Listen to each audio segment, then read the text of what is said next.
It might sound strange, but did you know that RDJ's Doctor Doom has always been a part of the MCU, hiding right under our noses? From Loki to Kang and Iron Man to Spider-Man, he has been controlling everything from the shadows. We just never noticed him. In today's video, I'll reveal exactly which movie featured RDJ's Doctor Doom on Earth 616. So hello guys, if you love Marvel movies, you're going to love this video. From Age of Ultron to Civil War and Ant-Man to Loki, Doctor Doom has been pulling the strings behind all major events. But before we get into how he did it, you need to understand how the multiverse actually works. A long time ago, there was a multiversal war between Kang the Conqueror's variants. In the end, He Who Remains won and created the sacred timeline, Earth 616. He established the TVA to protect it, ensuring that no other Kang variant could disrupt it. The TVA was tasked with pruning any universe that could produce another He Who Remains variant. However, over time, He Who Remains grew tired of overseeing the sacred timeline. He orchestrated a series of events leading Loki right to him,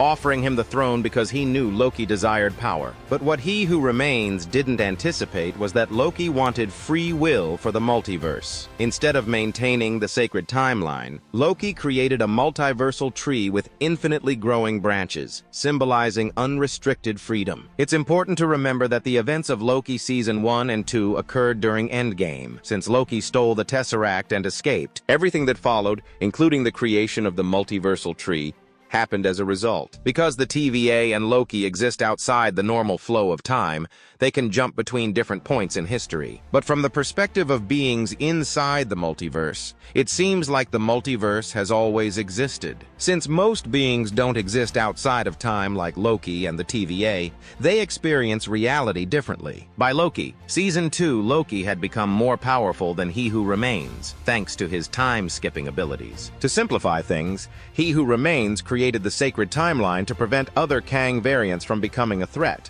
But when Loki disrupted the system and took control, the multiversal tree came into existence, bringing with it a new danger: incursions. Incursions happen when the boundaries of two universes collide, leading to their potential destruction. In the Marvel universe, incursions have happened due to various reasons, whether it's reading the Darkhold or Doctor Strange's failed spell in Spider-Man: No Way Home. The multiverse is fragile, and the more it expands, the higher the chance of incursions. Now, in Avengers Doomsday, the very title suggests the end of the world. This hints at the destruction of one or more universes, whether it's Earth 616, Earth 838, or others. Whenever the world faces a crisis that no hero can solve, there's only one person they turn to: Tony Stark.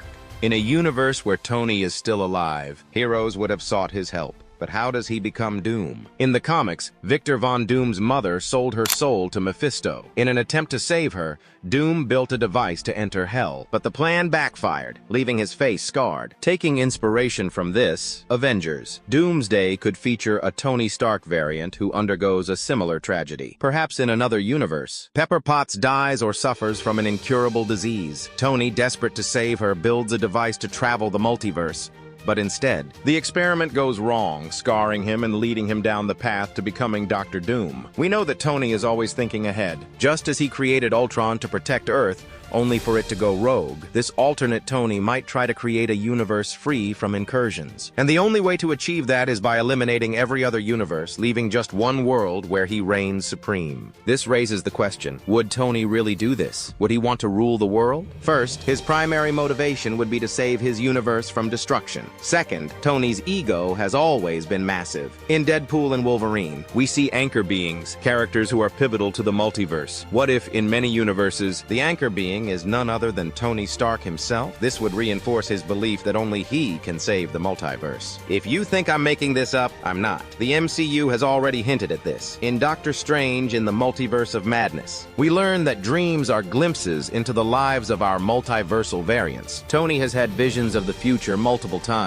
He dreamed about his daughter before she was born, saw the Avengers' downfall in Age of Ultron, and had prophetic nightmares. What if these visions weren't just dreams, but glimpses into other other universes. If our Tony could see these things, then other Tony variants could too. Now here's the fun part. Tony Stark invented time travel in Endgame. In the comics, Dr. Doom uses a similar time platform, just like Kang's variants. Even Reed Richards uses the same technology. What if Kang is actually a descendant of a Tony Stark variant who developed time travel technology? Over time, this technology could have been refined and upgraded, making Kang who he is today. These connections can't just be coincidences. In Doomsday, Kang may not appear directly, but his name will be referenced multiple times. This strengthens the theory that Doom and Kang are deeply linked. The biggest conflict in Doomsday could involve choosing which universe to save. Should the X-Men's universe survive, or should the Avengers universe be preserved? To stabilize the multiverse, Doom would need an immense amount of cosmic energy. In the comics, Doom has stolen power from the Silver Surfer and even the Beyonders. In the movies, he would likely target the TVA's energy first, then move on to absorbing Galactus's power. And since Fantastic Four will introduce Galactus,